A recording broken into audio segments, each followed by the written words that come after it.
Boa tarde, companheiros e companheiras. A FIT Metal traz mais uma live da série em comemoração aos 10 anos da FIT Metal. E o tema que a gente vai abordar hoje é o mundo do trabalho na China e suas lições para o Brasil.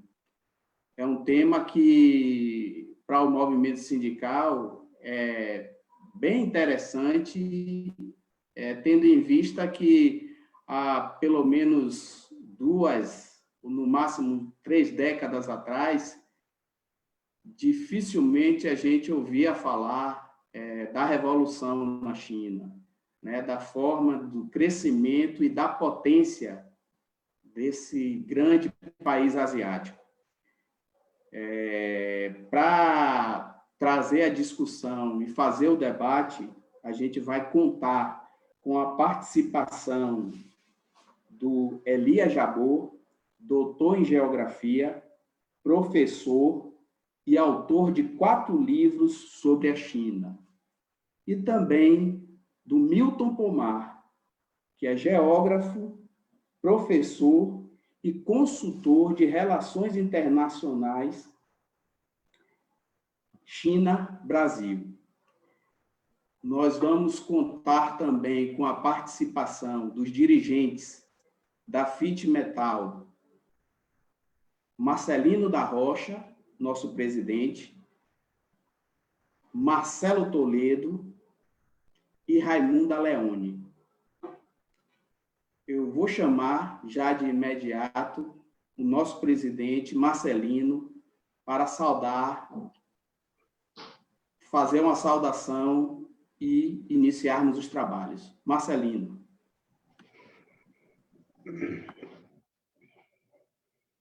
Boa tarde.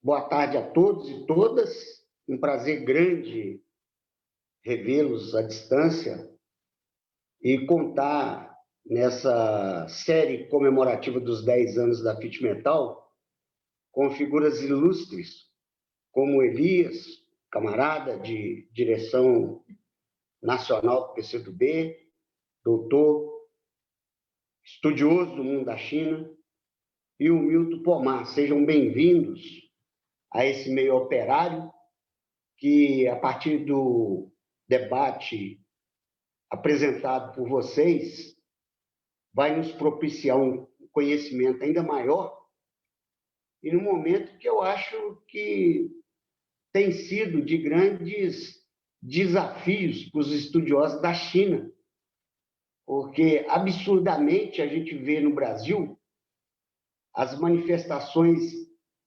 pouquíssimas, aliás, e cada vez mais diminutas, de bolsonaristas, anticomunistas e, tragicamente, com a bandeira dos Estados Unidos envolta no pescoço. Então, devem os pesquisadores, os doutores, os profundos conhecedores do mundo chinês, né, se assustarem ainda mais com esse tipo de situação que vive o Brasil hoje. Mas, enfim, nós, da FIT Metal, comemorando esses 10 anos, nós temos promovido essas lives e essa, com certeza, será uma live de grande valia nesse processo comemorativo da fundação da nossa federação. É uma federação filiada à CTB, é uma federação que conta com metalúrgicos de vários estados, é uma federação que incorpora a luta do Brasil metalúrgico pelo processo de reindustrialização, é uma federação que está em defesa permanente da democracia, em defesa das instituições, em defesa do emprego e em defesa da reindustrialização tão necessária para o nosso país. Então, sejam muito bem-vindas todas as companheiras, Sejam bem-vindos companheiros de vários sindicatos, de várias categorias diferenciadas, e sejam bem-vindos os nossos palestrantes, tanto Elias como o Milton. Fiquem à vontade, a vez é de vocês, e a gente espera aproveitar enormemente essa apresentação. Um grande abraço.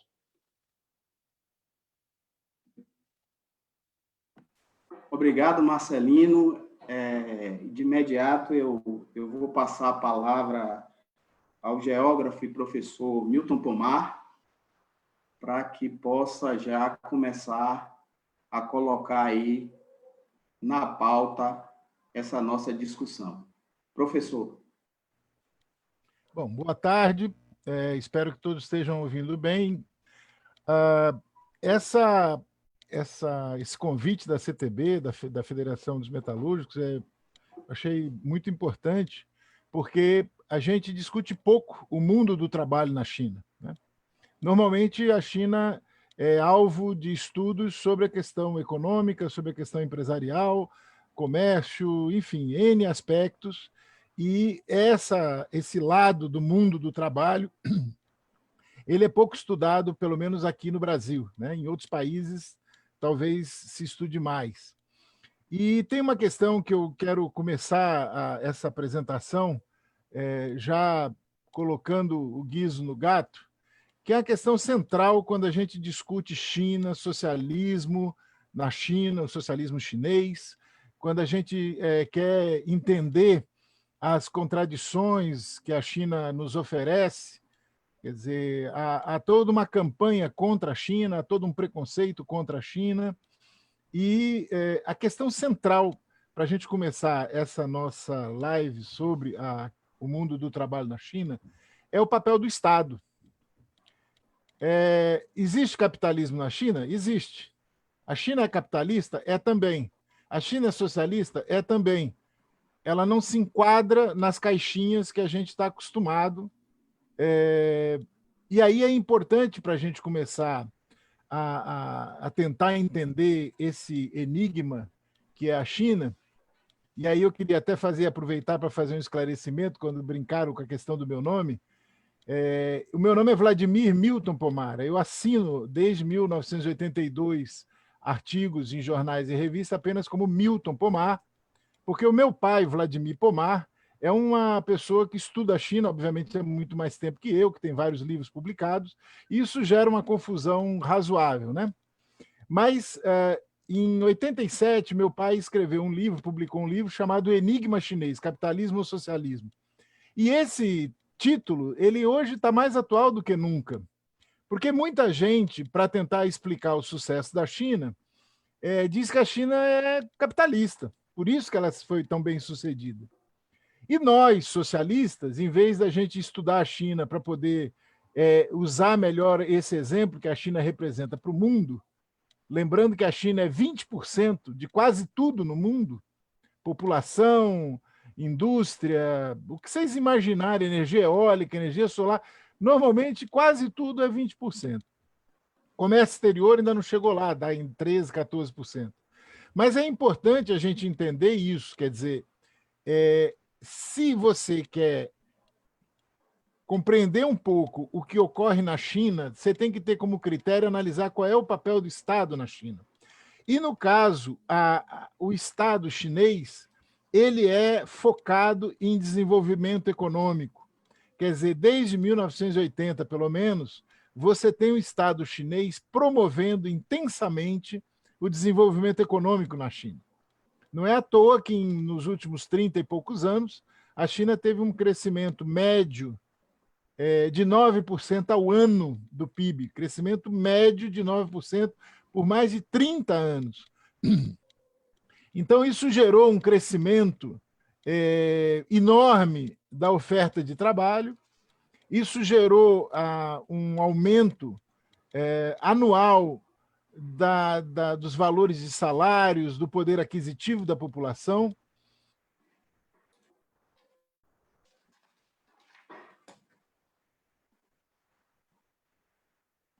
Aumentar tanto a massa salarial aumentar tanto a população economicamente ativa e o mercado consumidor, que ela fez o que se chama na economia de círculo virtuoso da economia, né? Quer dizer, você tem o Estado promovendo intensamente o desenvolvimento econômico, através de investimentos em grandes obras, através de investimento em todos os setores da economia, através do estímulo à migração rural-urbano. A China, nesses 40 anos, saíram da área rural para a área urbana mais de 500 milhões de pessoas, e devem sair mais 300 milhões até 2050, segundo a ONU, né, a área de população da ONU. Então, assim, a gente, quando pensa no papel do Estado, a gente tem, no caso chinês, um Estado que, primeiro, planeja. Então, você tem os planos quinquenais, não só nacionais, como você tem os planos quinquenais setoriais. É um Estado que tem, além do plano quinquenal e dos planos quinquenais, ele tem assim, um compromisso muito sério com a redução da pobreza, com acabar com a pobreza. E isso é uma coisa que não existe no mundo, né? Quer dizer, um país que se empenha seriamente, enquanto país, enquanto Estado, em acabar com a pobreza. Segundo os dados que foram divulgados esse ano, é provável que agora, em 2020, a China consiga praticamente zerar a pobreza extrema no país. E isso, se vocês pegarem nesses 40 anos, nós estamos falando de mais de 600 milhões de pessoas. Das 650, quase 700 milhões de pessoas que saíram da pobreza e entraram na economia real. Ou seja, essas pessoas entraram na economia real não apenas para consumir, mas principalmente para trabalhar. Então, a população economicamente ativa na China, ela é uma coisa assim fantástica. Quer dizer, quando a gente vê, porque o desemprego na China é 5%, mas esse é o desemprego urbano. Eles trabalham com os dados de desemprego urbano. Na área rural, você não tem desemprego. Por quê? Porque foi feita a reforma agrária, então as pessoas têm acesso à terra, a possibilidade de produzir. Você tem cada vez menos gente na área rural, quer dizer, não há um excesso de gente, quer dizer, você tem uma situação na China que a gente, teoricamente, trabalha a questão do exército de reserva, né? Você não tem um exército de reserva na China. Quer dizer, você tem praticamente o pleno emprego há muito tempo. E isso favorece o trabalhador. Eu trabalho com a China desde 97 e dou palestras e cursos sobre a China aqui no Brasil, e sempre as pessoas dizendo, mas na China tem trabalho escravo, mas na China o pessoal ganha uma miséria, eles conseguem vender produto barato porque os trabalhadores ganham muito pouco. Mas eu vivi na China, eu fui muitas vezes à China, eu morei na China, eu rodei a China toda, e eu não vi esse salário tão pouco assim que o pessoal dizia, né? E aí você começa a pesquisar e descobre que é o contrário. Se vocês pegarem a publicação da Organização Internacional do Trabalho, chama Informe Mundial de Salários, 2018-2019, está lá no site da Organização Internacional do Trabalho. Vocês vão ver que a China não apenas aumentou os salários ano a ano, como ela foi responsável pelo aumento mundial de salários. Foi graças à China que o índice de salários mundial aumentou um pouco mais de 1% ano a ano.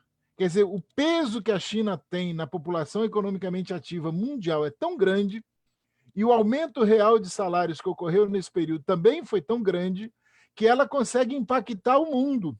Ela puxa para cima as médias mundiais de salários, as médias mundiais de vários outros indicadores.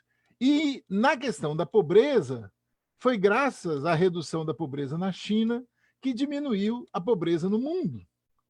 Então, quando a gente volta à questão salarial, eu vou contar um episódio aqui curioso. Eu fui a convite, uma vez, em 2008, para a China, a convite da revista Exame. Eles convidaram várias pessoas, eu não sei por que cargas d'água que eu fui convidado, mas é aquela história de graça, né? Aí lá fui eu para a China, a convite da revista Exame, em 2008. E eu participei, isso deve ter sido agosto, setembro de 2008, e eu participei de um evento organizado pela revista Exame, em Xangai, que era um evento com advogados brasileiros que trabalhavam em escritórios chineses ou escritórios brasileiros, mas que atendiam empresas brasileiras na China, e eles estavam em pânico por causa da nova legislação trabalhista que tinha sido aprovada e que era mais rigorosa do que a brasileira. Ela protegia mais os trabalhadores do que a legislação brasileira. Então, você vê que coisa doida. Os advogados brasileiros que prestavam serviço para empresas brasileiras na China, eles estavam apavorados porque a legislação que tinha sido aprovada era mais rigorosa do que a legislação brasileira. Quer dizer, todo aquele discurso de trabalho escravo, de condições degradantes, de que o pessoal trabalha não sei o quê, quer dizer, aí, de repente, você vê que, olha, não é assim. Você tem uma legislação, a China é filiada à Organização Internacional do Trabalho, a China tem uma legislação trabalhista bastante protecionista, digamos, né? Em que o cuidado com o trabalhador é maior do que aqui no Brasil, e agora com a mudança que houve no Brasil, para pior, né? A mudança que nós tivemos nos últimos anos foi para pior. Então, na China, a situação é melhor ainda, a diferença é maior. E aí eu acho que é interessante voltar nessa questão do papel do Estado. Então, o Estado protege o trabalhador, o Estado regula, o Estado fiscaliza, o Estado reduz a pobreza e o Estado promove o desenvolvimento econômico. E nessa questão da promoção do desenvolvimento econômico, a gente tem uma situação que a gente precisa, no caso, para poder ter uma noção do que eu estou falando, nós temos na China cerca de 8 vezes, a população economicamente ativa na China é 8 vezes maior do que a brasileira, né? Então, vocês imaginem a dimensão do que eu estou falando. Estou falando de mais de 800 milhões de pessoas que estão no mundo do trabalho na China. E são pessoas que têm emprego, e porque existe muito emprego, elas conseguem ter um salário maior. E esse é um aspecto importante. Nos últimos 20 anos, que é o período, 23 anos, que é o período que eu acompanho de perto a China, houve um aumento real de salários impressionante. Os profissionais qualificados, a mão de obra qualificada, ela ficou cada vez mais cara. Em alguns casos, até salários proibitivos para muitas empresas, isso eu vivenciei lá na China, determinadas profissões, determinadas atividades foram ficando muito caras. O salário de peão da indústria, como a gente diz, né, o chão de fábrica, ele aumentou tanto que está ocorrendo um fenômeno na China, que é a migração de indústrias de mão de obra intensiva, que nos anos 90 foram um grande boom do capitalismo na China. Essas empresas de mão de obra intensiva estão migrando para outros países do Sudeste Asiático, estão deixando de atuar na China, justamente porque os salários, que até então eram o grande diferencial, ficaram muito caros. Existe uma instituição na Inglaterra chamada Euromonitor, que publicou agora há uns 3 anos, 4 anos, um estudo comparativo dos salários na indústria, salário hora. E nesse estudo é chocante a gente ver que, enquanto na China a média aumentou mais do que no resto do mundo, comparando com outros países, Argentina, México, Brasil, o Brasil diminuiu o salário médio. Então, não só o da China aumentou, como o do Brasil diminuiu no mesmo período. Então, a gente tem uma situação em que o salário hora na indústria na China é mais alto do que no Brasil. E essa novidade, ela foi pouco divulgada pelo movimento sindical brasileiro, ela foi pouco utilizada. E ela é uma novidade muito importante, porque desmonta um discurso não só do empresariado brasileiro, mas inclusive dos intelectuais, dos neoliberais que adoram falar de produtividade, quando eles querem comparar a produtividade e dizer que no salário no Brasil não pode aumentar, porque a produtividade no Brasil é baixa. Mas aí você descobre que o problema não é a produtividade do trabalho, é a produtividade do capital que é baixa no Brasil. E essa é uma questão interessante para a gente ver também na China. E eu quero lembrar que, como a gente tem um tempo curto, é importante a gente pensar o seguinte: o papel do Estado, a questão da legislação, a questão dos subsídios a várias atividades. E aí eu quero lembrar que na China, muita gente aqui que vai para a China fica brincando, diz, a gente chega lá, tem 4 pessoas para fazer a mesma coisa. É isso. Lá existe uma preocupação social, política, das pessoas terem uma ocupação, das pessoas terem uma renda. Então, mesmo que não haja uma produtividade alta lá na China para determinadas atividades, você tem as pessoas ocupadas, as pessoas recebendo um salário. Se são 4 para fazer o que um pode fazer, não interessa. As pessoas estão ocupadas. Essa é uma questão importante, quer dizer, existe uma preocupação. Tem uma empresa aqui do Brasil, a Embraco, que é uma empresa enorme, que é a maior do setor, do segmento dela, e ela está na China já há uns 20 anos.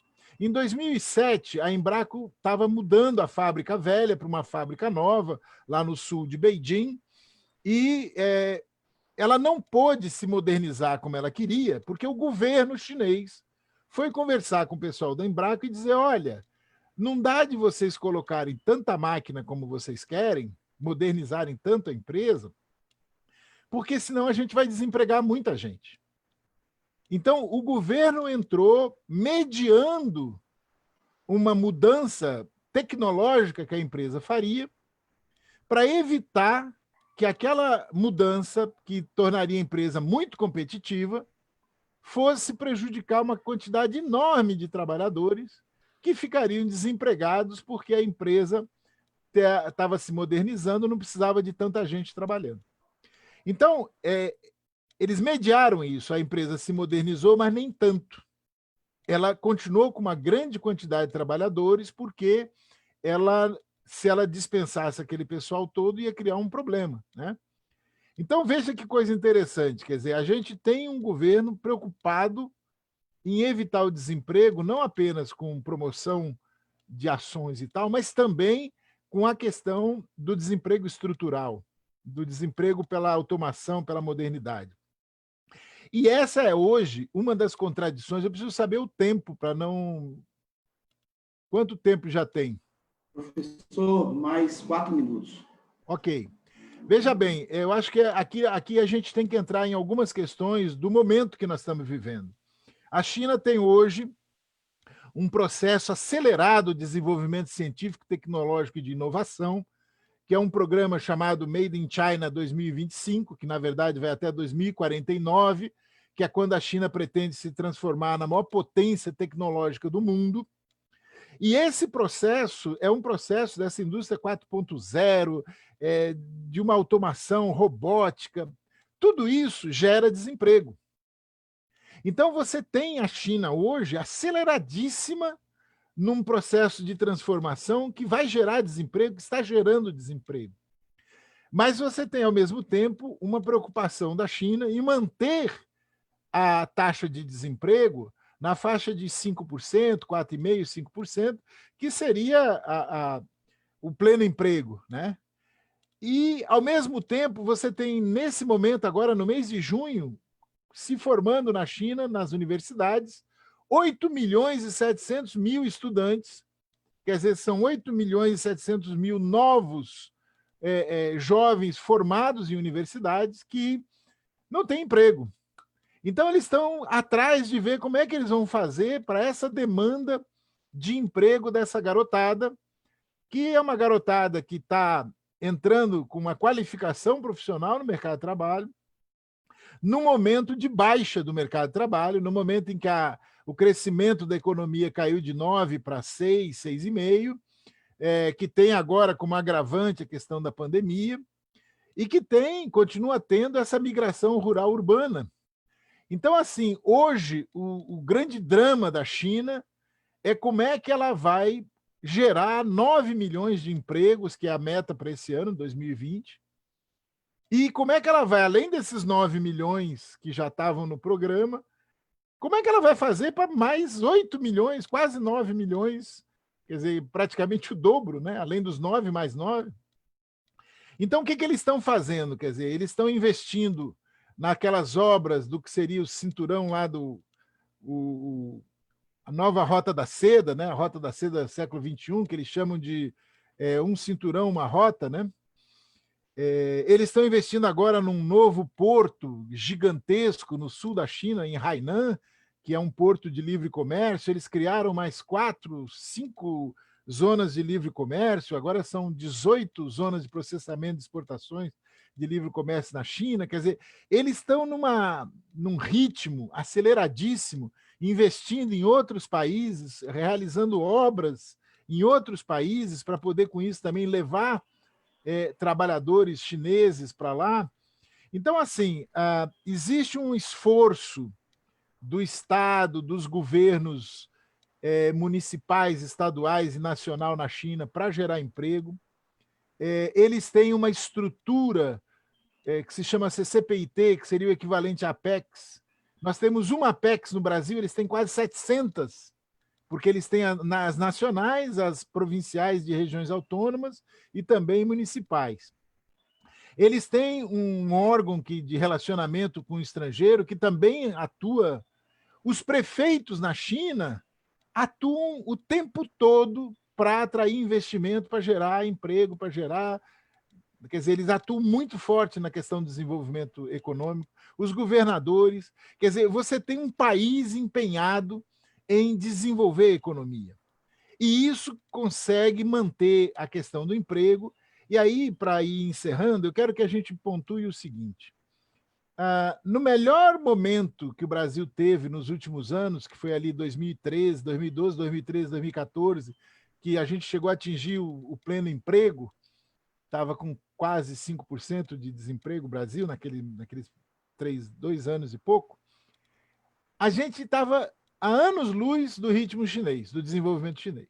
Agora, com o retrocesso que nós estamos vivendo, com esse criminoso que está na presidência da República, nós estamos nos distanciando tanto do desenvolvimento chinês que eu fico pensando se algum dia nós vamos poder recuperar alguma coisa dessa distância. Porque vocês imaginem que o mundo do trabalho na China ele está evoluindo a uma taxa aí de crescimento real do poder aquisitivo nos últimos 40 anos, mantendo uma taxa anual de crescimento de 5%, 6% da renda. É uma coisa assim, impressionante. Quer dizer, você tem um povo inteiro deixando de ser pobre e passando a ter um padrão de vida que eles chamam de modesto, né? Uma coisa digna, modesta.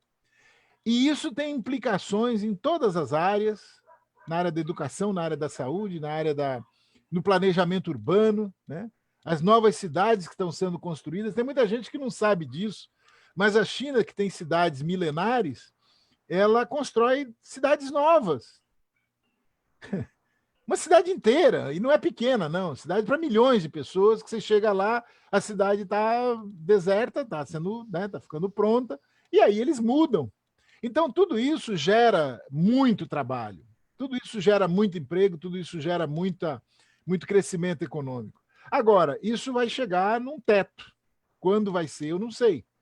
O que é importante a gente parar para pensar é isso, que num caso, quando a gente tem, como aqui no caso do Brasil, um ultraliberal na economia, que acha que tem que acabar com tudo do Estado, privatizar tudo, detonar tudo, é a lei do lasque-se, né? Eu ia dizer outra coisa. Então, veja bem, na China é exatamente o contrário. Lá a gente tem uma situação em que você tem, por exemplo, agora teve a sessão plenária da Assembleia Nacional e a preocupação deles era o quê? Era como é que tira da pobreza o programa de revitalização da área rural, como é que diminui isso, como é que aumenta a geração de emprego. Quer dizer, toda a preocupação dos dirigentes do país e melhorar o padrão de vida da população. No caso do mundo do trabalho, a questão que a gente também, já que nós estamos aqui num debate com a Central, com a Federação dos Metalúrgicos, a gente tem que ver a questão sindical.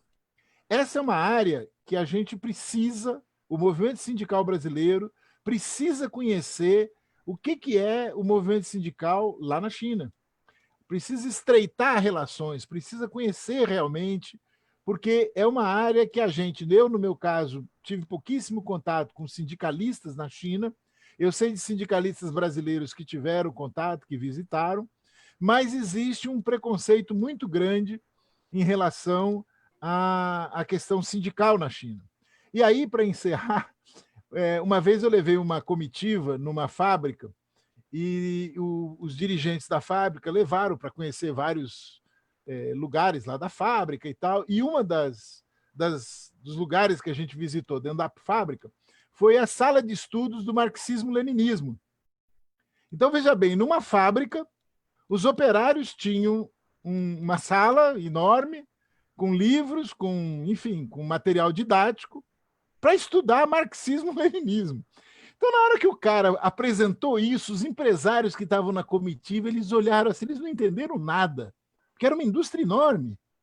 E lá dentro de uma indústria enorme tinha uma área para o cara estudar marxismo-leninismo, quer dizer, para o operário, para o trabalhador.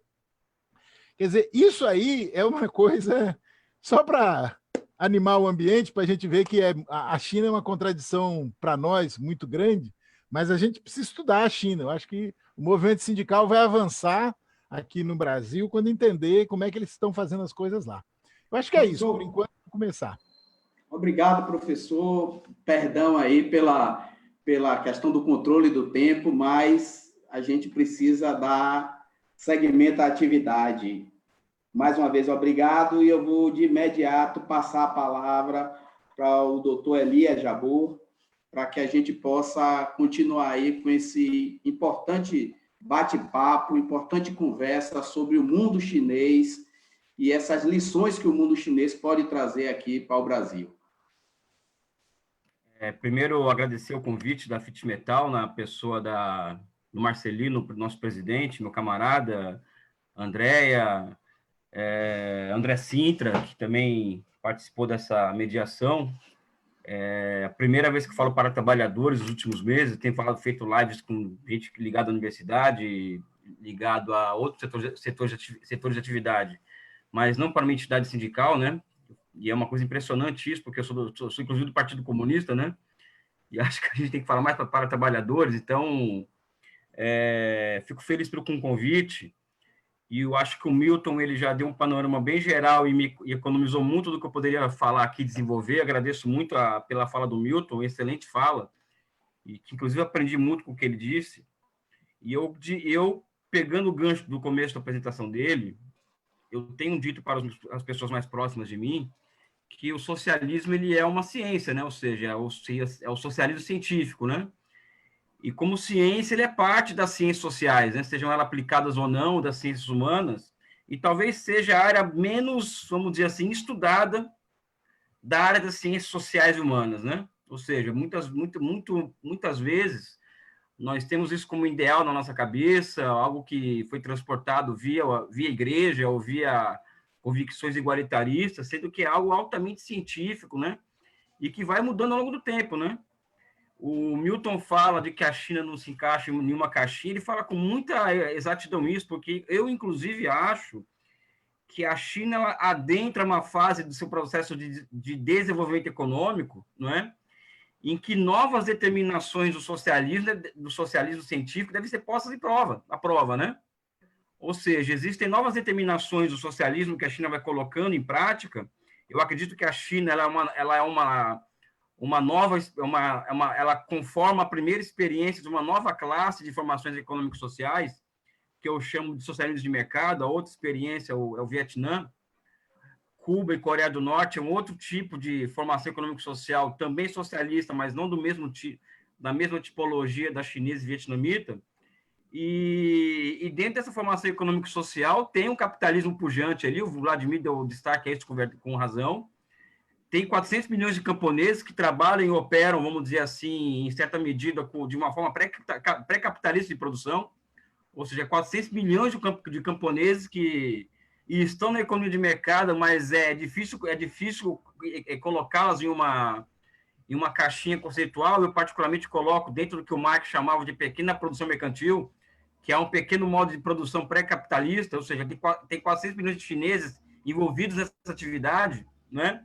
E existe um modo de produção socialista, que são os 97 conglomerados empresariais estatais, o sistema financeiro, e esse modo de produção é o dominante, tá? E é dominante por ser o setor da economia que gera os efeitos de encadeamento ao setor privado da economia e aos outros setores de atividade. E o setor capitalista da economia chinesa é muito grande, é muito maior do que o setor socialista. Só que ele é ancilar ao setor socialista, ele não é dominante, nem em posição de igualdade tem, porque ele depende dos efeitos de encadeamento do setor socialista da economia. E, além do mais, a China é uma economia em que o Estado, o Milton falou muito do papel de Estado, o Estado exerce controle direto e indireto sobre todos os ramos de atividade na China.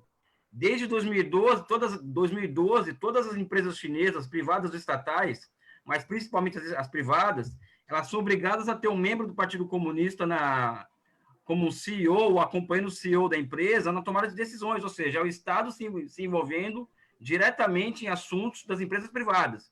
Eu tenho dúvidas se isso é bom ou ruim, eu confesso para vocês isso, tá? Que eu não sou muito ideológico para lidar com certas questões, né? Eu tenho minhas convicções, que todos sabem, mas para fins de fazer ciência, não sei até que ponto que isso é bom ou ruim, isso é uma outra discussão. Mas o fato é esse, né? Que acho que o Estado chinês tem formas de controle direto e indireto sobre toda a economia. Além do mais, o fato do setor financeiro ser estatal confere, vamos dizer assim, à economia chinesa um grau relativo de socialização da produção.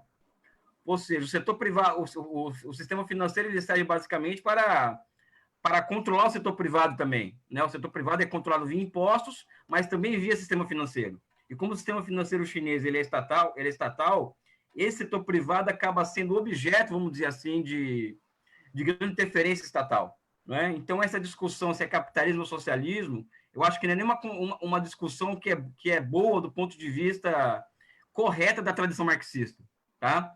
Até porque as sociedades evoluem com o velho e o novo convivendo em unidade de contrários, né?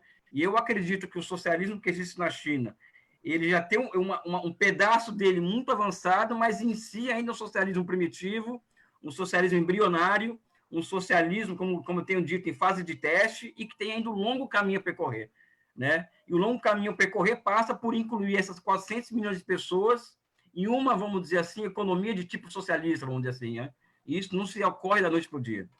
Então, feitas essas considerações mais conceituais, eu partiria aqui para uma discussão que é a seguinte: muito do preconceito, quando se fala em mundo do trabalho na China, existe aquela visão de que ou a coisa é muito boa ou a coisa é muito ruim, se não for muito boa, não é socialista ou ideal, né? Sendo que o próprio Marx coloca uma questão, uma frase que é muito célebre dele, né, de que as novas relações de produção elas não vão surgir antes das suas respectivas forças produtivas, né? Falando isso, a China em 49 é uma sociedade com cerca de, me corrija, o Milton, cerca de 90% da população analfabeta. Isso em 49, né? Então, você querer estabelecer uma sociedade socialista igualitária sobre essa base é muito complicado, né? Mesmo assim, a China consegue, durante muito tempo, os 40 anos seguintes, se industrializar, vamos dizer assim, medianamente. A China consegue implantar uma indústria de base durante a era Mao Tse-tung, vamos dizer assim. Eles conseguem formar uma indústria de base, conseguem fazer uma bomba nuclear, ou seja, a China teve avanços muito importantes e que foram fundamentais para que acontecesse o pós-78, né? Não existe China atual sem 49, e sem as bases materiais e educacionais criadas durante a era Mao Tse-tung, não haveria o processo de reforma e abertura. Isso para mim é muito claro isso daí, não é? Agora, na literatura econômica, e eu gosto de tratar as coisas nesses termos, assim, infelizmente, às vezes a gente tem que ser um pouco rebuscado para tratar de coisas complexas.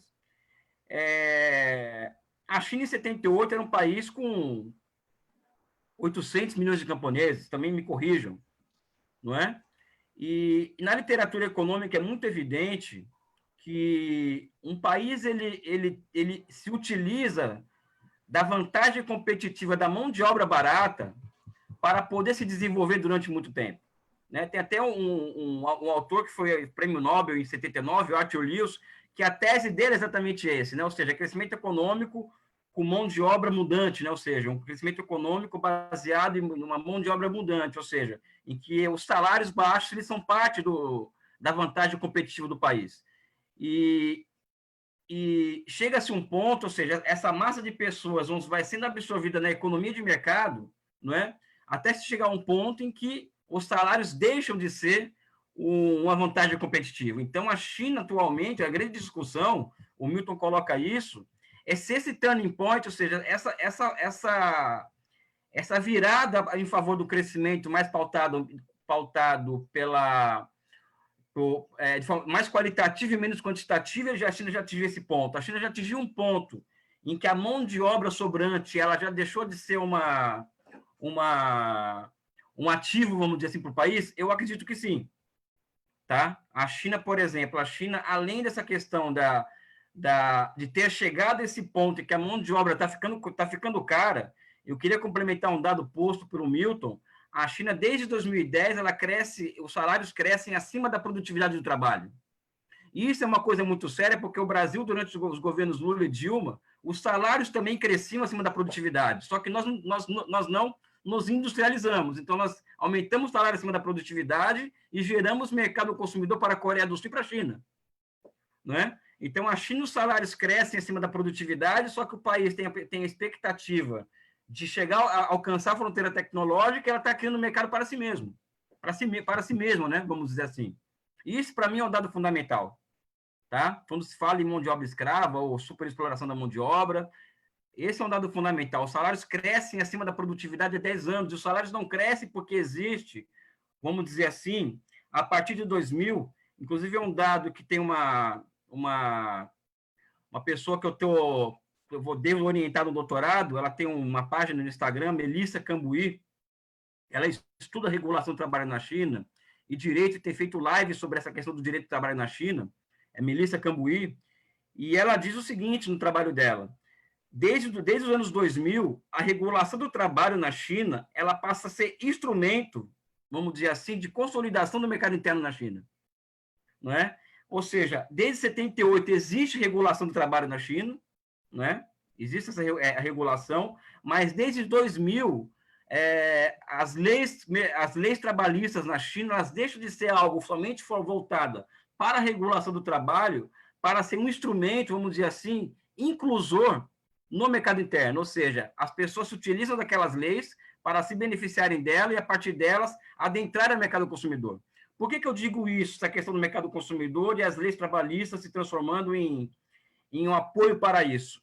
É porque existe uma disputa, vamos dizer assim, do ponto de vista da teoria econômica, do seguinte: uma economia sem nenhum tipo de regulação estatal, inclusive salarial, é uma economia que não tiver nenhum tipo de controle, o Estado fora da economia, nenhum tipo de regulação sobre o trabalho, sobre a terra ou sobre a água. Uma economia dessa pode crescer muito mais do que uma economia regulada pelo Estado. Ou seja, existem milhões de páginas escritas sobre isso.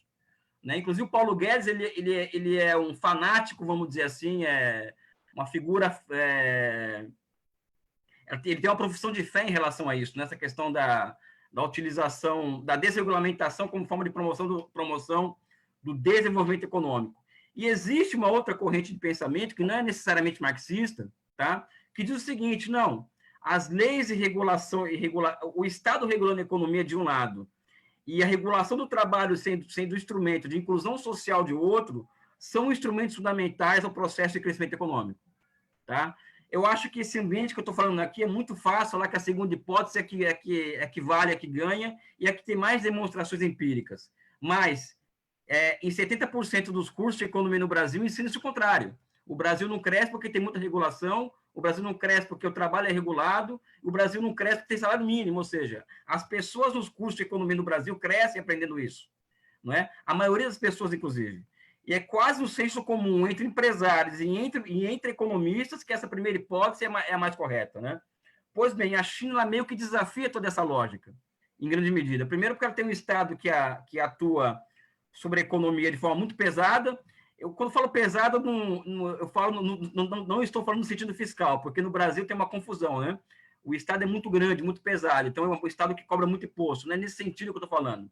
Eu falo que é uma economia com o Estado com uma capacidade de planificar o seu projeto, o seu processo de desenvolvimento cada vez mais maior, vamos dizer assim, e os salários crescem acima da produtividade e os direitos trabalhistas eles são cada vez mais protetivos e cada vez mais instrumentos de inclusão social.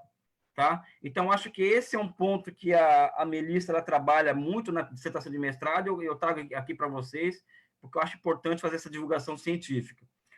Pois bem, existem características na China que são fundamentais para entender essa questão salarial. Tá?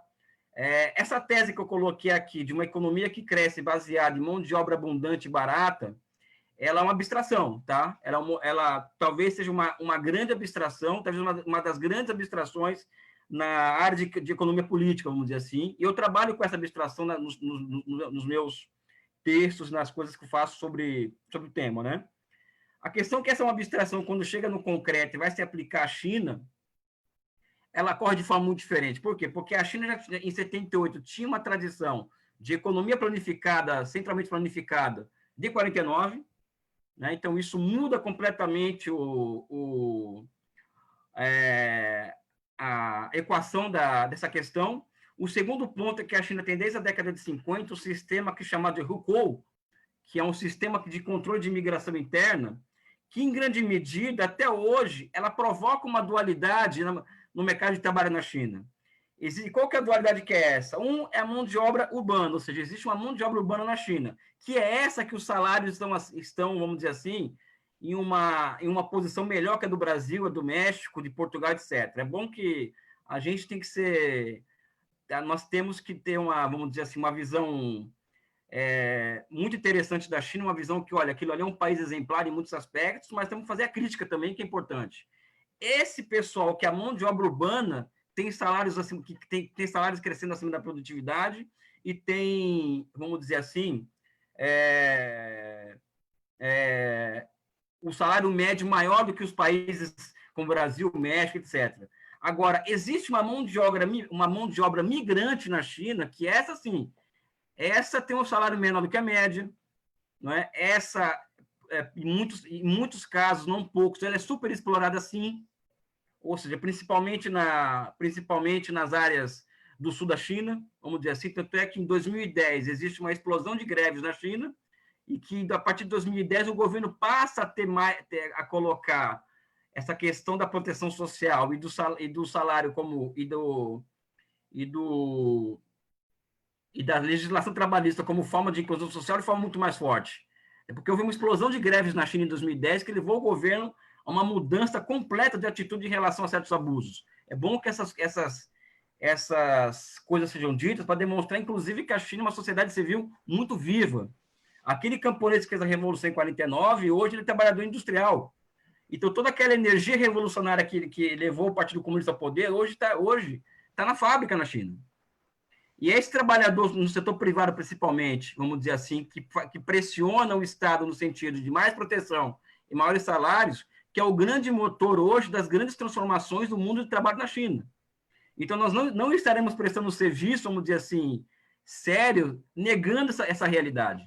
Tá? Existe exploração da mão de obra. Quando eu falo exploração, eu não falo exploração no sentido moral, eu falo exploração no sentido sociológico, ou seja, como uma categoria sociológica, ou seja, exploração é parte da formação do excedente econômico, e sem excedente econômico não existe condições de formar um estado de bem-estar social, e assim sucessivamente. Mas na China existe, desde aquela mão de obra ultra qualificada que trabalha nas grandes estatais, que são relações sociais de produção socialistas, vamos dizer assim, que são, inclusive, o que é de mais avançado naquela formação econômico-social, são essas empresas. E essas relações sociais que são oriundas dessas empresas, desde empresas, vamos dizer assim, intensivas em mão de obra, não é? Que estão muito passíveis de punição por conta do Estado e que também exploram nada pouco os trabalhadores chineses, não é?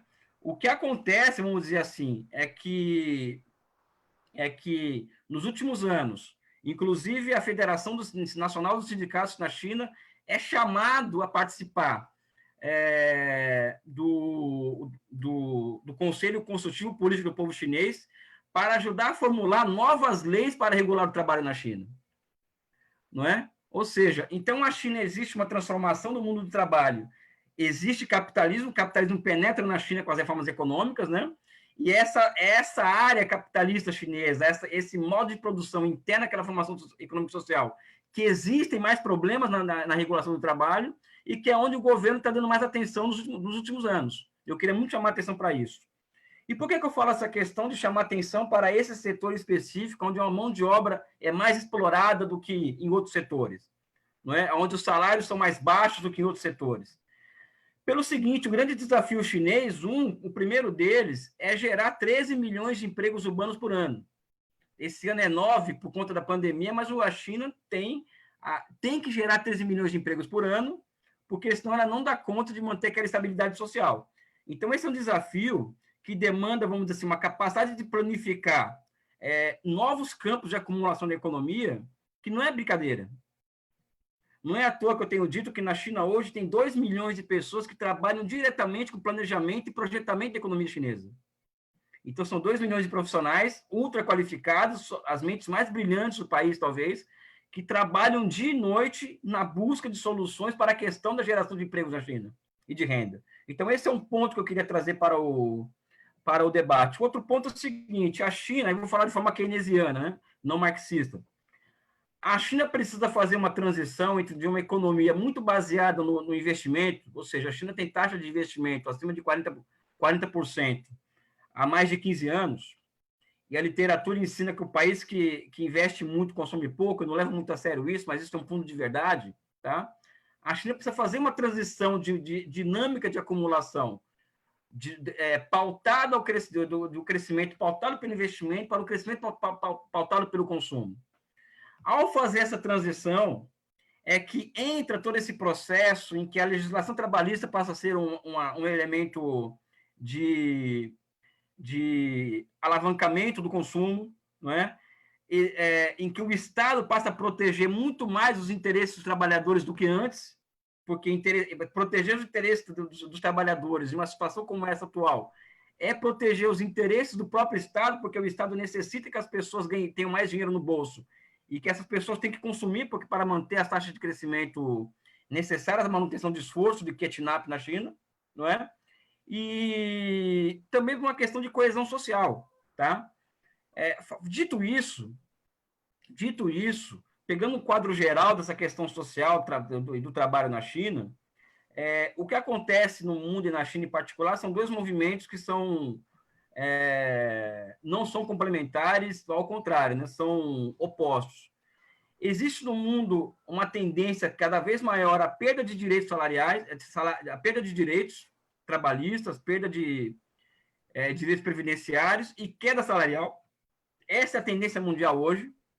Tá? Então, quando for comparar capitalismo e socialismo, é bom que se diga coloque esses dados à mesa, né?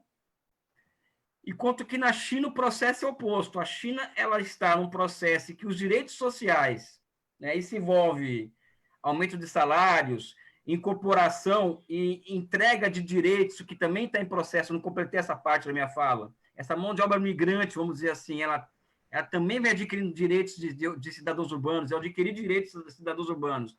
Eles passam a ter um outro status social nas cidades, ou seja, a ter um status de trabalhador urbano também, mas esse é um processo lento que não ocorre da noite para o dia, porque a China tem de 150 a 200 milhões de pessoas nessa situação, de mão de obra migrante, não é? Então, enquadrar toda essa mão de obra como trabalhador urbano não é um processo pequeno, é um processo muito complicado, mas está em andamento. Aliás, qual é o tempo que tem ainda? 4 minutos. Hã? 4 minutos. Obrigado. Na China, os direitos sociais, trabalhistas e previdenciários, ela está numa ascendente, ou seja, ao contrário do Ocidente, a China ela está ampliando, vamos dizer assim, a sua escala de direitos. Tá? Isso aí não é nem opinião particular minha, o Milton trouxe um dado aqui da Organização Internacional do Trabalho, não é? Que os aumentos salariais no mundo ocorrem graças à China, e eu trago também esse dado de que os salários médios na China crescem acima da produtividade desde 2010, tá? Mas eu acho que quando os trabalhadores brasileiros forem olhar para aquele mundo do trabalho da China, é olhar aquele mundo do trabalho de forma complexa, ou seja, existem, vamos dizer assim, muitos avanços, ocorrendo na China. Inclusive, eles almejam criar um estado de bem-estar social, talvez o maior do mundo, o mais completo, se utilizando de inteligência artificial, se utilizando do Big Data, se utilizando da plataforma 5G para isso, ou seja, a China vai partir de uma base tecnológica muito interessante para dar um salto em seu estado de bem-estar social para o ano de 2030, não é? Isso é um dado que é fundamental. Agora, aqui também existem muitas contradições a serem enfrentadas por aquele país. Uma delas é essa situação dos trabalhadores rurais migrantes, e a outra é dos trabalhadores que são, vamos dizer assim, ocupados nos setores voltados às exportações. É aí que se encontra o fulcro nevrálgico das contradições do mundo do trabalho na China. Né? Nem tudo são flores. O processo de desenvolvimento, tem um pensador que diz que o seguinte, que o processo de desenvolvimento ele é contraditório, ele é doloroso, e somente povos dignos de sentir essa dor é que são merecedores desse processo. Né? Então, a China ela se move em meio às dores do parto, de uma mudança constante da sua base material, e essa mudança constante da base material, ela também carrega em si todos os seus bônus que envolve isso, mas também tem os seus ônus. E a China, sob o meu ponto de vista, tem governantes preparados para lidar com essas contradições e essas grandes questões da contemporaneidade que envolvem o mundo do trabalho. Eu quero agradecer aqui o convite, a fala do Milton, anterior à minha, e a todos que escutaram aqui a minha apresentação. Obrigado.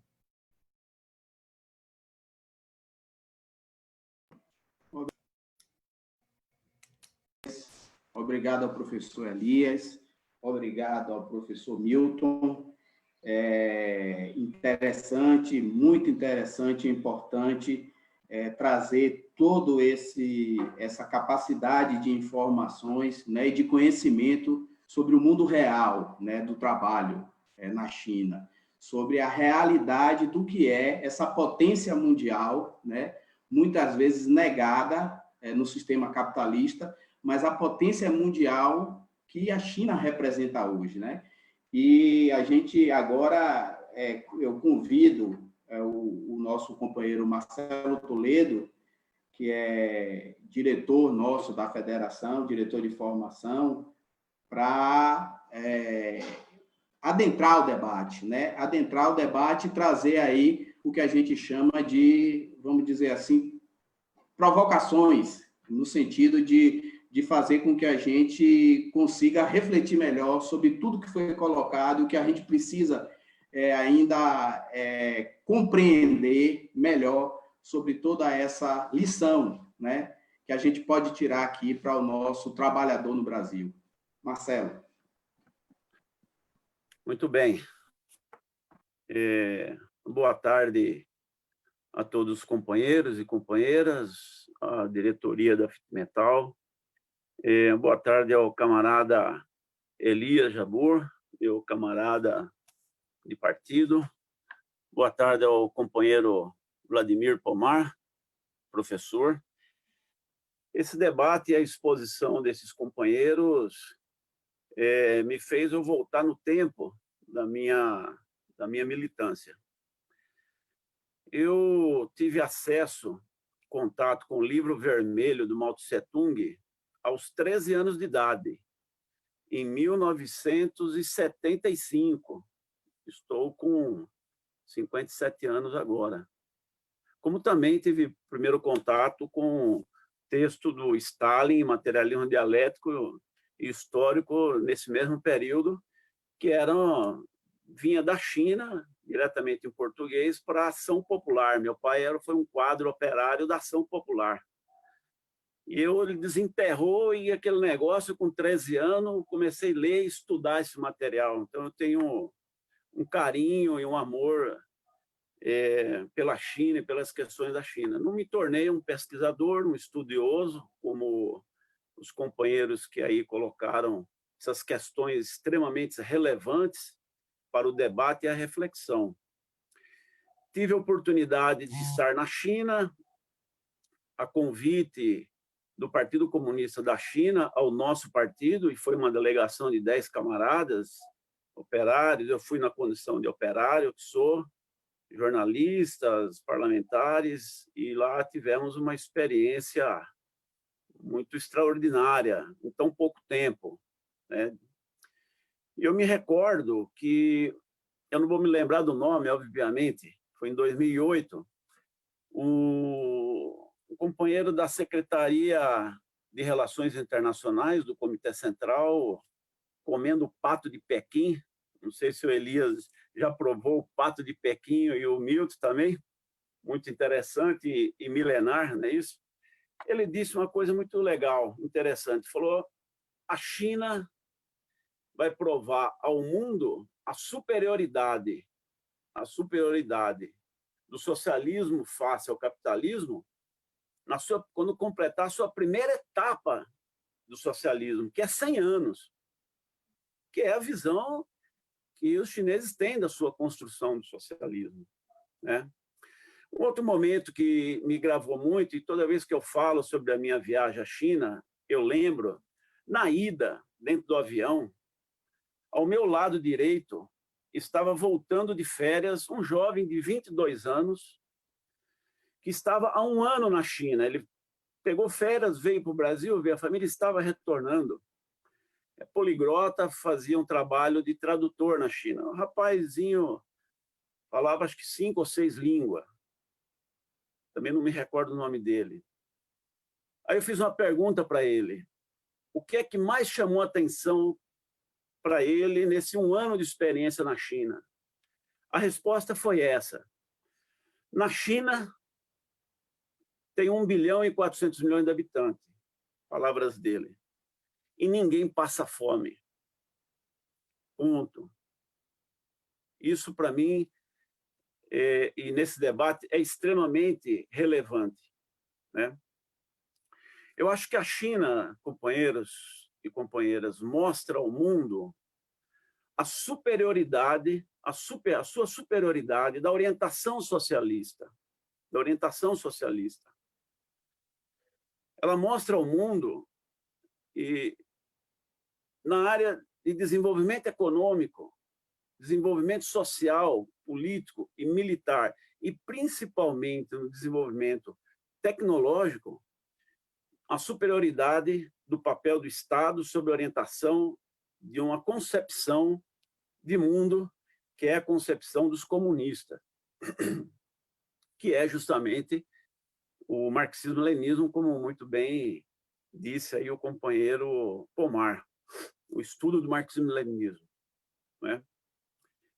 Então, isso é a grande contradição. Eu acho, aí ao companheiro Pomar, que essa questão, se a China é socialista ou é capitalista, eu acho que é natural esse debate, porque sempre tivemos no campo da esquerda aquela visão de que bastava se tomar o poder, aquela visão de socialismo real, e todos os problemas da fome e miséria estariam resolvidos. Eu penso que não só o desenvolvimento do socialismo na China tem mostrado uma visão equivocada desse aspecto, mas com a própria vida. O socialismo, como a primeira etapa do comunismo, ele é um período de transição, de desenvolvimento da humanidade. Então, é óbvio que na sua primeira etapa, as contradições do próprio capitalismo, como disse o Elias, elas existem, estão presentes.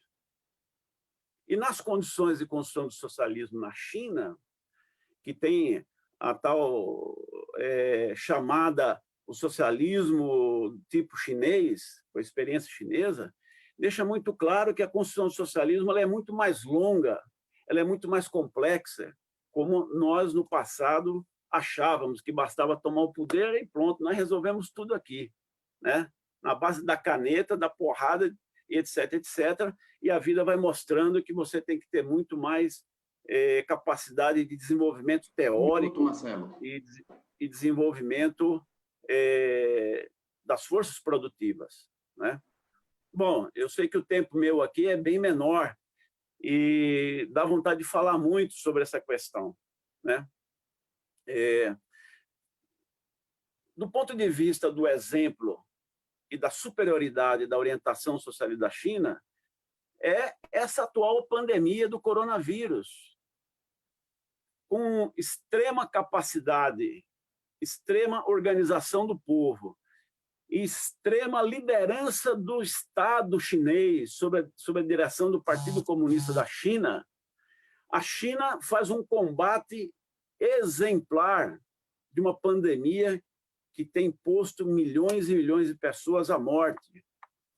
Muito diferente do que os países de orientação capitalista, os grandes países, as potências, tirando o Brasil desse análise de potência, mas grande potência, dando orientação justamente ao contrário do que foi feito na China, colocou seu próprio povo à beira do precipício e da morte, e é muito lamentável. A mesma coisa acontece no Brasil, infelizmente, com a orientação de um governo nazifascista que joga o povo no suicídio. Mas eu queria deixar aqui uma pergunta. Quanto tempo eu tenho aí, meu camarada? Está esgotado, Marcelo. Oh, desculpa, rapaz. Vou fazer aqui a pergunta. Peço perdão aí. Desculpa aos companheiros. A China, com todo o seu exemplo e capacidade econômica que tem demonstrado, eu penso que ela poderia, camarada Elias e camarada Vladimir Pomar, eu li um livro do Pedro Pomar, hein? E uma tradução da Ascensão e Queda do Terceiro Reich, quando vi lá, tradutor Pedro Pomar. A China não poderia contribuir mais às lutas e libertações nacionais e contribuir mais aos países que conseguiu desenvolver mais uma democracia popular e que, na sua orientação, tem enfrentado as ameaças norte-americanas. Por exemplo, nós perdemos aí para um golpe a Bolívia. A China não poderia ter contribuído mais para resolver os problemas sociais advinda da pressão norte-americana, na medida que o Império norte-americano ou estadunidense utiliza do seu poderio econômico-militar para disputar a hegemonia do mundo. Nós sabemos da nossa teoria da autodeterminação dos povos, correta. Mas nesse embate, disputa entre que a China se coloca num patamar importante, não teria a China um papel a desempenhar a mais no ponto de vista, como está fazendo com Cuba agora, recente, declarou publicamente que vai apoiar a independência de Cuba, as questões econômicas. A China não poderia avançar mais nesse sentido e dar uma contribuição maior para a gente segurar a onda na luta contra o imperialismo estadunidense? Essa é a minha pergunta. Desculpe aí o tempo e parabéns aí aos dois professores aí pelas questões expostas aí. Forte abraço. Valeu, Marcelo. Valeu, Marcelo. Obrigado. Eu vou de imediato passar agora a palavra à nossa companheira, camarada metalúrgica, Raimunda Leone, dirigente sindical e secretária de Finanças da nossa FIT Metal. Raimunda, é com você.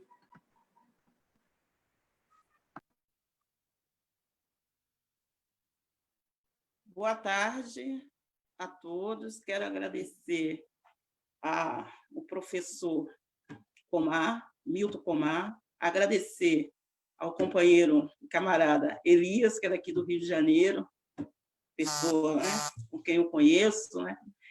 E também agradecer aí os companheiros da FIT Metal que se empenharam para poder construir essa live com esse tema aqui, que é a questão da China e o mundo do trabalho, né? Um tema assim, muito importante para a gente estar debatendo, porque assim, o professor Milton colocou na fala dele, eu não consegui ouvir a fala dele por inteiro, porque eu tive problema aqui com a conexão, mas eu peguei assim, a primeira parte, que é o papel do Estado, né? Então, a China foi importante, né?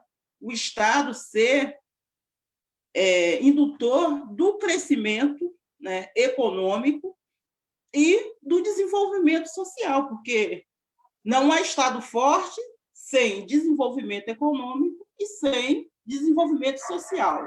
Então, acho que esse processo de desenvolvimento da China é muito importante, porque o que a gente vê no resto do mundo é o quê? É indo na contramão da história, que é a questão do Estado mínimo, ou seja, o povo empobrecendo, né? E meia dúzia se tornando super ricos, né? Então, assim, a China, né, ela está desenvolvendo um papel muito importante, né? Não só para o seu povo, mas também para o mundo. A outra questão que o Elias traz, essa questão das contradições no mundo do trabalho. Na China, o professor também colocou algumas questões, porque assim vai dando uma descortinada nessa questão, na forma com que muitos de nós víamos essa questão da China e a relação com o trabalho. Então, assim, como o Elias colocou, a China hoje está num processo de construção de leis trabalhistas. Claro que ainda tem os seus desafios ainda a serem superados, mas é um passo muito importante, porque uma das grandes críticas que se tem contra a China é essa questão relacionada à questão do mundo do trabalho e à exploração dos trabalhadores. Então, assim, eu vejo como um passo assim muito importante na cultura que a gente vive atual, que é de retrocessos dos direitos históricos, das conquistas históricas em diversos países, tanto na Europa como aqui também na América Latina. Tanto que no Brasil nós passamos por um processo de uma reforma trabalhista com impactos muito sérios na vida dos trabalhadores e das trabalhadoras aqui no Brasil. Sendo assim, eu gostaria de fazer assim uma pergunta. Eu sei que o tempo é muito pouco para poder vocês responderem, mas assim, eu gostaria de perguntar tanto para o professor Pomar e para o Elias, assim, quais foram os principais fatores que possibilitou a China a se tornar um dos países mais bem-sucedido economicamente na atualidade, deixando de ser um país pobre para ser um país, hoje, podemos dizer, mundialmente rico, bem situado economicamente no mundo. E a outra pergunta, de como os senhores analisam o papel da China frente aos BRICS, na atualidade, e essa relação com o Brasil, na conjuntura atual. Seria essas questões que eu queria levantar, ou seja, essas provocações que eu queria levantar. Valeu, Raimunda. Obrigado pela participação. Nada, eu que agradeço. Eu vou... que a FIT tem dado para todos nós. Nesse momento, é muito importante a gente fazer essa interlocução com os trabalhadores e as trabalhadoras metalúrgicos e não metalúrgicos do Brasil. É isso aí. Eu vou retornar aí, de imediato com o professor Milton e com o professor Elias.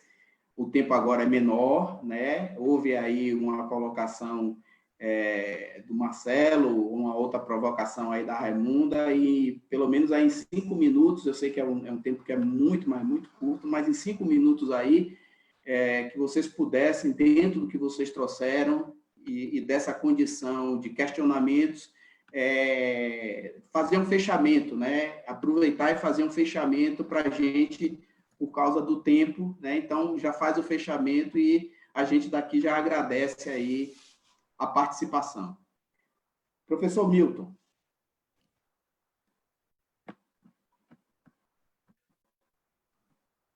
Ô, Ele Chico, caiu, hein? eu acho que o Milton caiu. Vamos começar pelo Elias e tentar fazer a Então, reconexão. vamos lá, professor Elias.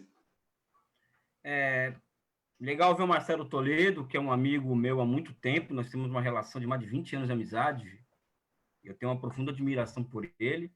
O mesmo pela camarada Raimunda Leônica. Aliás, dois são companheiros do Comitê Central do PCdoB. E também o carinho mesmo. Enfim, essa questão do socialismo, eu queria tocar nisso, porque a China, se nós vamos fazer uma comparação da China com outras experiências desenvolvimentistas da Ásia, todas aquelas experiências, Coreia, Japão, Taiwan, elas são muito baseadas no Estado muito poderoso, muito forte, estados desenvolvimentistas, né? E também na propriedade estatal de muitos meios de produção. Nesses países, a propriedade pública foi se tornando privada ao longo do tempo. E na China existe uma insistência do Estado na propriedade pública, vamos dizer assim, dos grandes meios de produção. Ou seja, a grande economia chinesa ela é pública, ela é socializada. Não é? Eu acho que esse é um ponto que eu queria trazer aqui de estudo, ou seja, a China tem 97 conglomerados empresariais estatais, que é como se fosse 97 empresas do porte da Petrobras na China. Né? E isso é o que move a economia e gera demanda aos outros setores da economia. Então, acho que esse é o ponto fundamental. E o outro é o seguinte, a questão da China, vou direto ao ponto do Marcelo, eu acho que a China não tem muito o que fazer em certos casos, porque a história demonstrou que essa coisa de ficar ajudando países do terceiro mundo a se livrarem financiando guerrilhas, ou outro tipo de intervenção, nunca deu certo isso. Todos os países que fizeram revolução de forma sustentada foram países que se apoiaram nos seus próprios meios para fazer essa revolução. Não é? Então, eu não acredito muito nessa questão de, olha, a China tem que ajudar mais e tal. Eu sou meio crítico a isso. Eu acho que cada país tem que arrumar o teu rumo, vamos dizer assim, os povos encontram o seu próprio caminho, vamos dizer assim, de chegar ao socialismo, ao nível superior de desenvolvimento. Agora, o que a China está fazendo, vou pegar o caso da Bolívia. O que a China poderia fazer na Bolívia, por exemplo? Não é? Ou seja, desculpe aqui, aquela montanha de erros políticos que o Evo Morales acumulou durante vários anos no governo. O que a China poderia fazer? Aqui no Brasil, a montanha de erros políticos que nossas experiências acumularam em 15 anos, em 13 anos. O que a China pode fazer em relação a isso? Não é? E por Venezuela nem se fala, ou seja, a Venezuela tem problemas ali de condução que não são qualquer coisa, né? Mas mesmo assim a China investe 1 bilhão por mês na Venezuela desde 2007, o que é fundo perdido, mas faz esse movimento, não é? A China pode ver o que era a África nos anos 2000 e o que é a África hoje. É um outro continente, por conta da presença chinesa. Né? E mesmo Cuba, porque, por exemplo, o caso cubano é muito interessante, porque eu acho que a China está num movimento eu não gosto de falar de ajudar Cuba, mas um movimento de relações bilaterais de cada um, de ganha-ganha, que é muito, muito bom para Cuba, mas acho que Cuba também tem que se ajudar também no sentido de eles terem uma visão mais realista de socialismo do que eu vejo muitas vezes muitos cubanos falarem, mas é uma outra discussão. Eu acho que o papel que a China cumpre no mundo hoje, ele mesmo não sendo ativo no sentido dos nossos desejos muitas vezes, mas um papel muito fundamental, tá? Eu acho que só o fato de ter aquilo como exemplo de que o neoliberalismo não é um caminho único para o mundo já é alguma coisa. E eu sou muito crítico a essa coisa de financiar guerrilha, intervir em outros países. É tudo que nós condenamos pelo imperialismo, né? Enfim, eu acho que nós temos que cuidar do nosso caminho, olhar para o nosso passado, ver os erros que nós cometemos para não voltar a cometê-los. É o único caminho brasileiro para a revolução nossa que é esse, né? A questão que a Raimunda coloca, eu vou colocar uma pimenta nisso daí, que ela colocou, por que a China virou país rico e tal, essa coisa toda. Muitas vezes as pessoas perguntam por que o Brasil não está dando certo, né? Então vem toda essa explicação que a esquerda também gosta muito de dar, a direita também dá, mas mais a esquerda, que temos um passado escravista. Então as nossas elites são influenciadas pelo escravismo, então isso virou um obstáculo ao nosso processo de desenvolvimento. Eu acho que isso é verdade, mas é só a ponta da verdade. tá? Eu acho que a China ficou rica, e isso vale para o Brasil, porque tem direção política no país.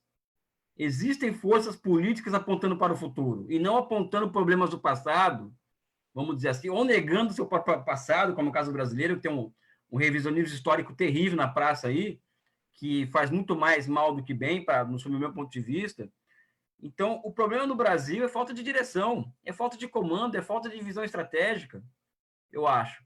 Então, acho que é isso que a China teve, não é? Ou seja, a China, o Manifesto Comunista, ele é traduzido para o mandarim em 1920, e em 1921 é fundado o Partido Comunista, e em 1949 ele chegou ao poder.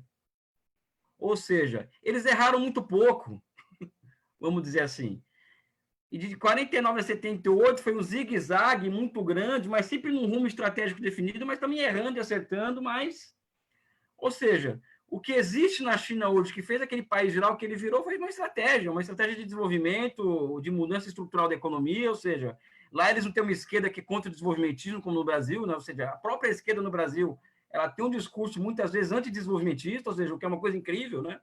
Por isso que quando eu vejo o Marcelino falar que a Fit Metal luta pela reindustrialização do Brasil, eu fico feliz com isso, porque eu acho que esse tem que ser o discurso da classe trabalhadora, que é o discurso da esquerda brasileira, né? Enfim, essa é a resposta que eu dou por fato da China ter se tornado um país rico, né? Eu acho que é direção, caminho, rumo, saber o que quer, onde quer chegar e quais são os meios para isso, né? Nesse aspecto, eles dão um banho na gente, que aqui nem a direita nem a esquerda tem horizonte estratégico nenhum, sob o meu ponto de vista particular.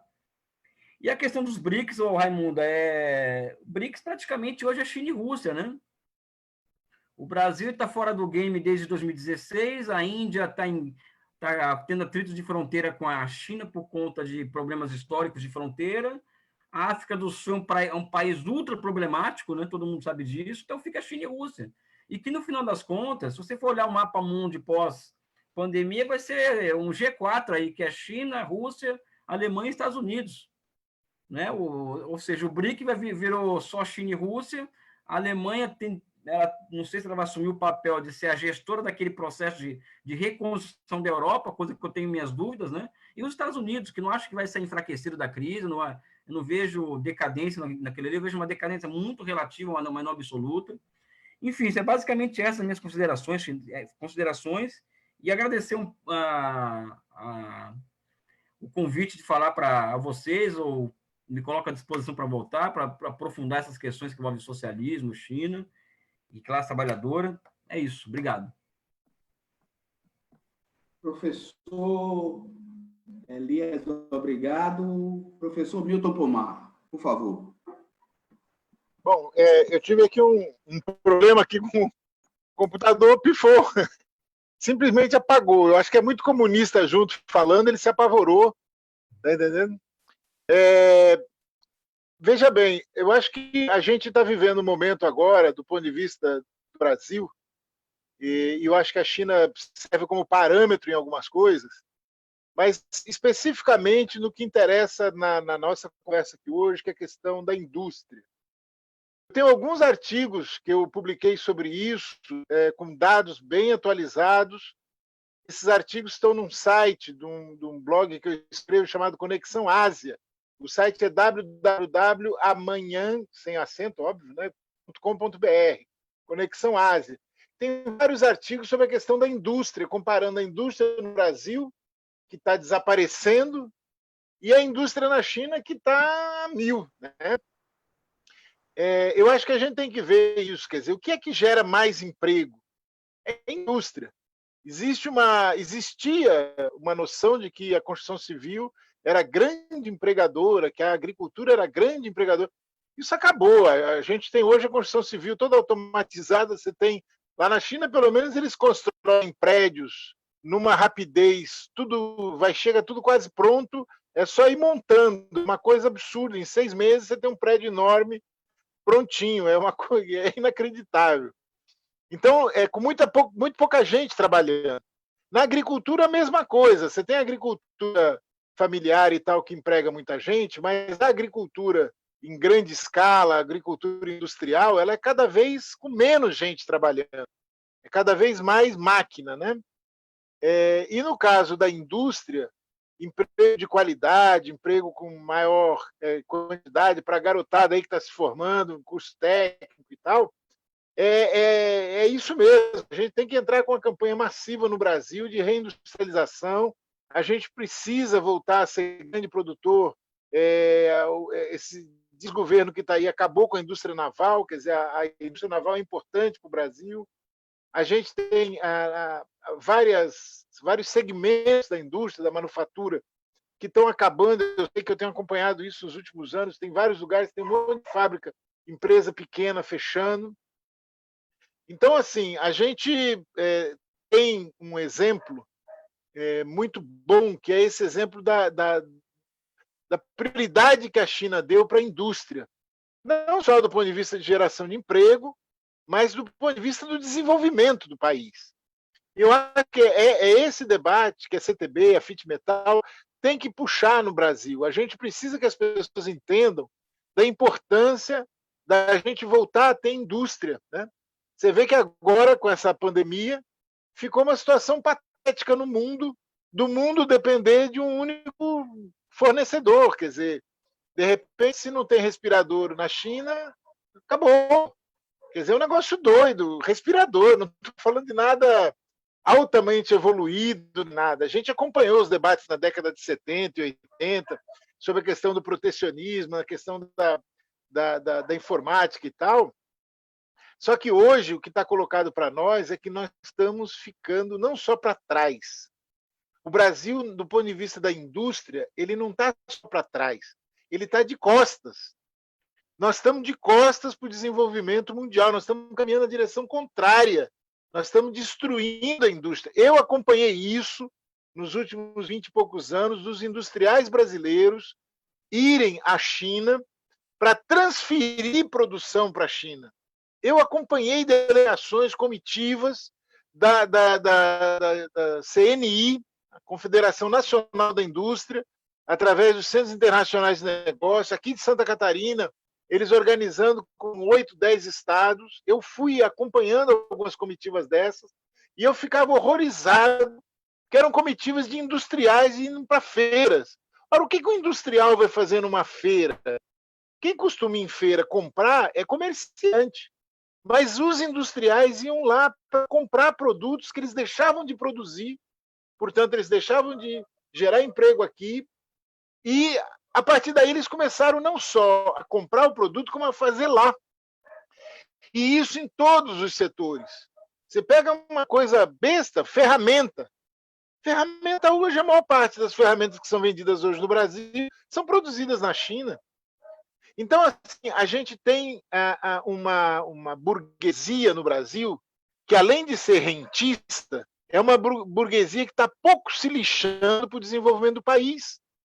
Então, nos últimos 20 anos, esses caras foram à China, principalmente a China, não apenas, mas principalmente a China, para transferir produção para lá. Então, você tem hoje algumas grandes empresas no Brasil que é só fachada, que a produção está vindo da China, tudo etiquetado, bonitinho, como se fosse no Brasil.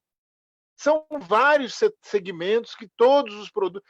Olha, eu fui uma vez em Amsterdã, no Museu de Ciência e Tecnologia, lá de interação científica. Na saída, eu vi a parte de souvenirs, aí eu fui ver. Não tinha um souvenir feito na Holanda, era tudo fabricado na China. Quer dizer, era uma coisa de ciência e tecnologia da Holanda, em que todas as lembranças que você podia levar de lá eram fabricadas na China. E isso é uma questão que aqui no Brasil, se a gente não se mexer, nós vamos entrar numa crise sem volta, porque a coisa vai... Você vê hoje, a China é 20% da manufatura mundial. O Brasil, que tinha 24% do PIB há 20 anos com indústria, caiu para 11%. Nós estamos na contramão, de costas, caminhando na direção contrária. E eu acho que a gente tem que buscar como é que a gente pode obter parcerias com a China para tentar sair desse buraco que nós fomos metidos e que parece que a coisa só piora, né? Bom, eu não quero ser pessimista, mas que realmente o pesadelo está bravo, tá, né? Mas é isso, eu acho que tem muita coisa realmente para conversar sobre China, espero que a gente tenha outras oportunidades. E para encerrar assim, essa questão na área industrial, do trabalhador, do trabalho, tem uma questão que é central no debate aqui no Brasil, que é essa história da produtividade. Quer dizer, o debate é feito sobre salários no Brasil vinculado à produtividade do trabalho. Não se discute a produtividade do ponto de vista do capital. Então, tudo quanto é intelectual que eu conheço, tudo quanto é livro que eu conheço, só discute. Quer dizer, o trabalhador é culpado da incompetência do capitalista. Basicamente é isso. Quer dizer, se vocês pegarem de Delfim Neto a Malan, a quem vocês quiserem que tenham publicado sobre isso, a culpa da baixa produtividade é do trabalhador. O capitalista é como se não existisse. Quer dizer, todo o processo industrial é só o trabalhador, não tem o capital, né? Não tem a máquina, não tem. Aí os caras têm a cara de pau de dizer o trabalhador na Alemanha tem uma produtividade 20 vezes maior do que o trabalhador brasileiro. E como assim 20 vezes maior? Porque tem muito mais máquina. Então o problema não é o trabalhador, o problema é que o capitalista não investe, não coloca máquina para aquele trabalhador produzir muito mais. Então esse debate da produtividade no Brasil é um debate sacana da maneira como ele é feito. Ele é desonesto intelectualmente. E isso prejudica a gente, porque é jogada na cara do trabalhador que, como ele tem uma baixa produtividade, ele não pode ficar reivindicando salário maior. Ele é improdutivo, né? Então, essa é uma sugestão aí para a gente começar também a ir para cima, ter mais argumentos nesse debate. Muito obrigado. Espero que a gente possa voltar a se encontrar aí em outros momentos, sei lá, discutir Coreia, discutir Japão, né? Um abraço. Outro professor, muito obrigado também ao senhor, a participação aí do professor Elias. Nós estamos encerrando a nossa live, agradecendo a participação de todos e todas, e rapidamente eu vou chamar o nosso companheiro, o secretário-geral da FIT Metal, Wallace Paz, para fechar o chave de ouro. Wallace.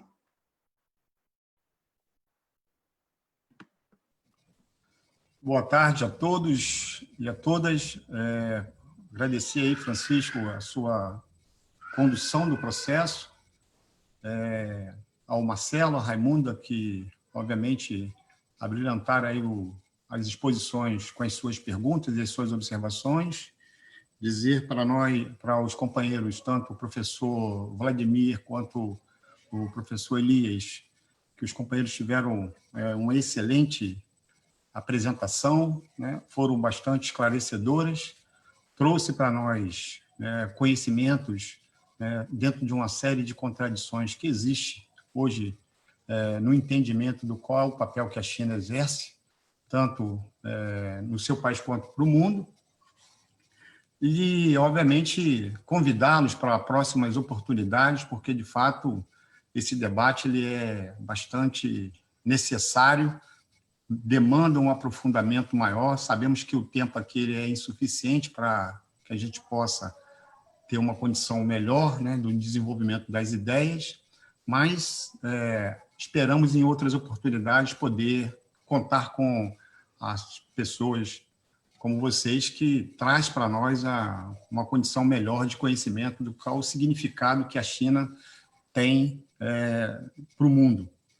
Esse debate que o professor encerra aí com a questão da manufatura da China, que tem hoje um poder enorme sobre a sua condição, né, o papel que o Brasil tem, que a cada período vai reduzindo mais ainda, né, e essa contradição sobre a lógica da produtividade, ele é um tema extremamente também importante, a gente pensa em desenvolvê-lo no futuro, porque a federação, desde o seu nascedor, traz essa discussão sobre o papel e a importância da industrialização para o país, obviamente, para a economia, para o desenvolvimento do próprio ser, né?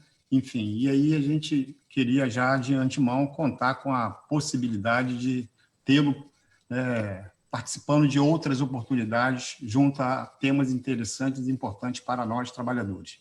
Agradecemos e encerramos a nossa atividade de hoje. Acredito eu que, de forma muito positiva, com bastante companheiros e companheiras acompanhando essa nossa live aí pelas plataformas digitais, né? Forte abraço, né? E contamos com a participação de vocês nas próximas. Obrigado aí.